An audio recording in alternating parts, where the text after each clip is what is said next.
त्यसलाई पनि खनेर निकाले बाहिर है त्यो के को बुट हो त्यो चाहिँ यो त फुल हो है फुल यो फुल हो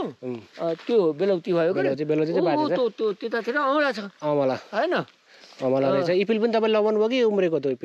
इपिल रहेछ लिची हो त्यो लिची हो होइन यो आफै उम्रेको है अब यहाँ पहिले त हामीले खेती गरिन्थ्यो गरे फुलाइन्थ्यो अब छ हरायो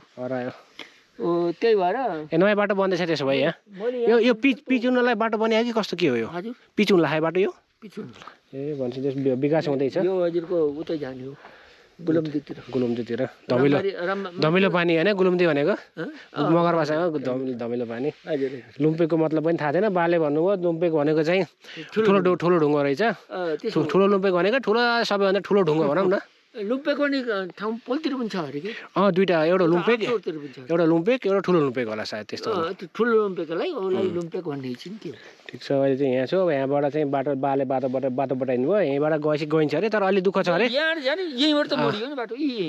अब मेन रोड जस्तो त छैन दियोस् मजाले जान सकिन्छ आएपछि त्यहाँ आछ त्यहाँबाट कट उतातिर गइन्छ है हुन्छ ल त्यहाँ नलकाबाट पानी झरिएछ रातो दिवार जस्तो भित्तो जस्तो बनाएको छ हैन हजुर त्यहाँ मास्तिर जाने हो भने मास्तिरलो बाटो लाग्नु पर्यो नभए तलतिर लाग्नु डोरेटो बाटोमा हजुर त्यहाँबाट तल गण्डकीको तिरमा कोरिडोरमा भयो कोरिडोरमा भयो टक्कै वहीँ बाँध बाँझै जान्छ ल ठिक छ